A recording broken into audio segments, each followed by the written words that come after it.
শুরুতে জানিয়ে দেব দুষ্কৃতকারীদের কোনো ক্ষমা নেই, হুঁশিয়ারি আমিনুল হকের। জানিয়ে দেব পাচার হওয়া অর্থ ফিরিয়ে আনতে ইউরোপীয় ইউনিয়ন সহযোগিতা করবে, দাবি আমির খসরুর। এছাড়া রয়েছে আমি সম্পূর্ণ ব্যর্থ হয়েছি, ক্ষমা চাই বলছেন ব্যারিস্টার সুমন।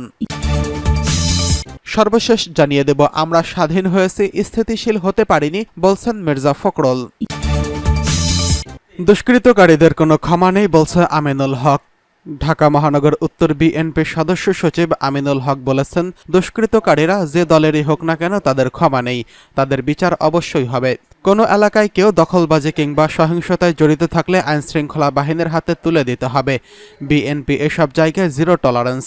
সোমবার বিকেলে গুলশান এলাকায় মিছিল পূর্ব সমাবেশে তিনি এসব কথা বলেন।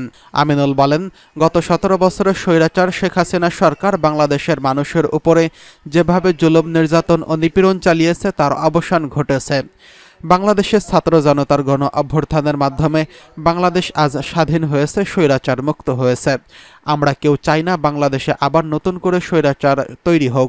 বিএনপির ভারপ্রাপ্ত চেয়ারম্যান তারেক রহমানের নির্দেশনায় আমরা বাংলাদেশের সুস্থ ধারার রাজনীতির পরিবেশ তৈরি করব। এ সময় ঢাকা মহানগর উত্তরের নেতাকর্মীরা উপস্থিত ছিলেন।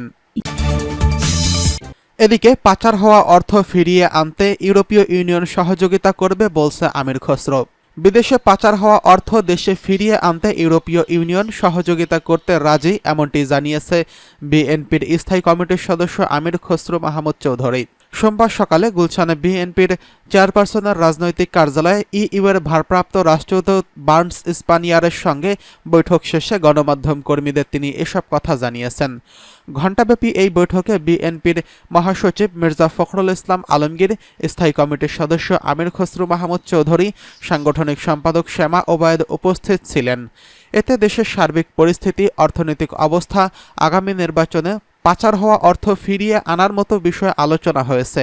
উইলিয়াম বার্নস স্পানিয়ারের সঙ্গে বৈঠকের প্রসঙ্গে আমির খসরু বলেন, ছাত্র জনতার আন্দোলন, পট পরিবর্তনের পর গণতন্ত্র, রাজনীতি এবং অর্থনীতি সব মিলিয়ে আগামী দিনের বাংলাদেশ কোথায় যাচ্ছে এই বিষয়ে আলোচনা হয়েছে। আমাদের দেশ যে একটা গর্তের মধ্যে পড়েছে, সেখান থেকে দেশটাকে তুলে আনতে হবে। এর জন্য ইউরোপীয় ইউনিয়ন কিভাবে বাংলাদেশকে সমর্থন ও সহযোগিতা করতে পারে, তাদের পক্ষ থেকে কোথায় কোথায় সমর্থন দিলে কাজ হবে, সেসব বিষয়ে আলোচনা হয়েছে। এক প্রশ্নের জবাবে আমির খসরু বলেন, বিদেশে অনেক টাকা পাচার হয়েছে, $100 বিলিয়ন বলে বিভিন্ন সোর্স থেকে বলা হচ্ছে। এই টাকা বাংলাদেশে ফেরত আনার ব্যাপারে আলোচনা হয়েছে। আমরা সাজেস্ট করছি সবাই মিলে এটার জন্য কাজ করতে হবে একসঙ্গে। ইউরোপীয় ইউনিয়ন এ ব্যাপারে সহযোগিতা করতে রাজি আছে। তিনি বলেন, দেশের অর্থনৈতিক অবস্থা নিয়ে আলোচনা হয়েছে। বাংলাদেশের সব প্রতিষ্ঠান ধ্বংস হয়ে গেছে, এগুলোর প্রতিকার কি, কিভাবে এগুলো সঠিক জায়গায় আনা যায়, সেখানে তাদের কি সহযোগিতা থাকতে পারে, বিশেষ করে আমাদের দেশ থেকে ইউরোপে যে রপ্তানি হয় এটা আমরা কিভাবে অব্যাহত রাখতে পারি, সেক্ষেত্রে আমাদের কি করা উচিত, আর্থিক খাতে কি সংস্কার করা যায়, দেশ অর্থনৈতিকভাবে কিভাবে ঘুরে দাঁড়াতে পারে, সে বিষয়ে আলোচনা হয়েছে। নির্বাচন নিয়ে আলোচনা হয়েছে কিনা এমন প্রশ্নের উত্তরে বিএনপির স্থায়ী কমিটির এই সদস্য বলেন, গণতন্ত্র ফিরে আসতে হলে নির্বাচন ছাড়া আর কোনো সুযোগ নেই। স্বাভাবিকভাবে এই বিষয়টি আলোচনা হয়েছে।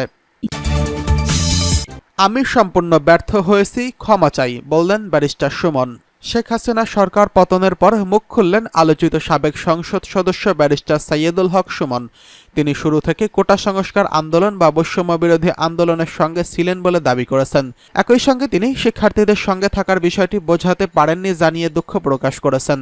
সোমবার সন্ধ্যায় নিজের ভেরিফাইড ফেসবুক পেজে এক ভিডিও বার্তায় এসব তথ্য জানিয়েছেন তিনি। ব্যারিস্টার সুমন বলেন, আমি শুরু থেকে ছাত্রদের কোটা সংস্কার আন্দোলন বা বৈষম্য বিরোধী ছাত্র আন্দোলনে কোটা সংস্কারের পক্ষে ছিলাম এবং এই আন্দোলনে যারা নিহত ও আহত হয়েছেন এবং এই হত্যাকাণ্ডের বিচারের পক্ষেও আমি ছিলাম। কিন্তু আমার ব্যর্থতা হলো আমি আপনাদের বোঝাতে পারিনি। আমি এই ব্যর্থতার জন্য যারা আমার ফলোয়ার আছেন, আমার কাছে যারা প্রত্যাশা করেছেন, সবার কাছে আমি দুঃখ প্রকাশ করছি। তিনি বলেন, আপনারা এখন যে কাঠামোগত সংস্কার চাচ্ছেন, এই সংস্কারের জন্য আমি বহু বছর আগে থেকে কাজ করে যাচ্ছি। দুর্নীতির বিরুদ্ধে গত 15 বছরে যারা সোচ্চার ছিলেন, তাদের মধ্যে হয়তো আমাকেও একজন পাবেন। আপনারা জানেন, আমি বাদী হয়ে এস আলমের বিরুদ্ধে মামলা করেছি। আওয়ামী লীগের বর্তমান কমিটিতে থাকা প্রচার সম্পাদক আব্দুস সোবাহানের বিরুদ্ধে আমি বাদী হয়ে মামলা করেছি। আমি বেনজিরের বিরুদ্ধে বাদী হয়ে দুদক মামলা করেছি। তিনি বলেন, আমি মতিউর রহমানের বিরুদ্ধে মামলা করেছি, সালাম মুর্শিদের বিরুদ্ধে আমি মামলা করেছি, আমি ফুটবলের কাজী সালাউদ্দিনের বিষয়ে কথা বলেছি, ওসি মোজাম্মের বিরুদ্ধে আমি মামলা করেছি, তার 8 বছরের সাজাও হয়েছে। দুর্নীতির বিরুদ্ধে চলমান যুদ্ধে তার জায়গা থেকে শরিক থাকবেন বলেও তিনি এই কথা জানিয়েছেন। প্রসঙ্গত, গত 5ই আগস্ট শেখ হাসিনা সরকারের পতনের পর আর দেখা যায়নি সামাজিক যোগাযোগ মাধ্যমে এই আলোচিত ব্যক্তিকে। তার ভেরিফাইড ফেসবুক পেজে সর্বশেষ 4ই আগস্ট রাত 10:50 এক টেলিভিশন কন্টেন্টে দেখা গেছে তাকে। আজ নতুন করে তিনি এই ভিডিও বার্তায় দিলেন, আমরা স্বাধীন হয়েছি, স্থিতিশীল হতে পারিনি বলছে মির্জা ফখরুল। ডক্টর মোহাম্মদ ইউনূসের নেতৃত্বাধীন অন্তর্বর্তীকালীন সরকারকে শক্ত করে দাঁড় করিয়ে রাখতে সবার প্রতি আহ্বান জানিয়েছেন বিএনপির মহাসচিব মির্জা ফখরুল ইসলাম আলমগীর। সোমবার 19 আগস্ট বিকেলে জাতীয় প্রেসক্লাবের এক আলোচনা সভায় এই আহ্বান জানান তিনি। মির্জা ফখরুল বলেন, আমাদের ছাত্ররা নতুন কিছু শিক্ষা দিয়েছে, এটা আমাদের নেওয়া উচিত। দেখুন, আন্দোলনে বুকের রক্ত দিয়ে আপনাদের নিশ্চয়ই আবু সাইদের কথা মনে আছে। বন্দুকের সামনে, রাইফেলের সামনে তিনি হাত তুলে দাঁড়িয়ে আছে, বলছে গুলি আরও করো। আমি অভিভূত হয়ে যাই। সেই 1970 সালে স্বাধীনতা যুদ্ধের সময় দেখেছি, আর এই মাত্র দেখলাম ছাত্র জনতার আন্দোলন, যা কখনোই ভুলবার নয়। আমি অনুরোধ করব, আমরা স্বাধীন হয়েছে ঠিকই, কিন্তু এখনো স্থিতিশীল হতে পারিনি, এখনো গণতন্ত্রকে আমরা সঠিকভাবে প্রতিষ্ঠিত করতে পারিনি। এখন অন্তর্বর্তীকালীন সরকার আছে, এই সরকারকে আমরা সকলকে সমর্থন করে শক্ত করে দাঁড় করিয়ে রাখতে হবে। জাতীয় প্রেসক্লাবের জহুর হোসেন চৌধুরী হলে ব্যারিস্টার আব্দুস সালাম তালুকদারের স্মৃতি সংসদের উদ্যোগে তার 25তম মৃত্যুবার্ষিকী উপলক্ষে এই আলোচনা সভা হয়। বিএনপির স্থায়ী কমিটির সদস্য গয়েশ্বর চন্দ্র রায়ের সভাপতিত্বে এবং শামসুর রহমান মেহেদীর সঞ্চালনায় সভায় বিএনপির স্থায়ী কমিটির সদস্য নজরুল ইসলাম খান, চেয়ারপারসনের উপদেষ্টা এএসএম আব্দুল হালিম, আব্দুস সালাম, আফজাল এইস খান, আব্দুল হাই শিকদার, কেন্দ্রীয় নেতা রশিদুর রহমান মিল্লাত, সুলতান সালাউদ্দিন টুকু, ব্যারিস্টার কায়সার কামাল, এম সিরাজুল হক প্রমুখ বক্তব্য রাখেন। ফখরুল বলেন, যারা অন্তর্বর্তীকালীন সরকারকে চালাচ্ছেন তারা রাজনীতি বোঝেন না, তারা রাজনীতি করেন না। তারা একটা স্বল্প সময়ের জন্য এই রাষ্ট্রকে যে ধ্বংস করে দিয়েছে তাকে একটু টেনে তোলার চেষ্টা করেছেন। এখন এই সময়ের মধ্যে কোনো নেতিবাচক কথা বলে বা কোনো নেতিবাচক কাজ করে আমাদের এই প্রচেষ্টাকে ভণ্ডুল করে দেওয়া একেবারে ঠিক হবে না। আমরা দেখি, আমরা সহায়তা করি। ইনশাল্লাহ অতীতের মতো এবারও আমরা সফল হব। আমরা একটা নিরপেক্ষ নির্বাচনের মধ্য দিয়ে জনগণের একটি প্রতিনিধিত্বমূলক সংসদ গঠন করতে পারব এবং সেটা সরকার গঠন করবে।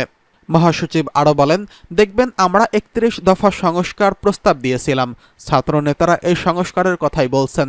এই সংস্কারকে আমরা স্বাগত জানাই। আজকে ধৈর্য ধরে আমাদের দায়িত্ব হবে যে নতুন অধ্যায় সূচনা হবে, সেই নতুন অধ্যায়কে বরণ করে নিতে হবে।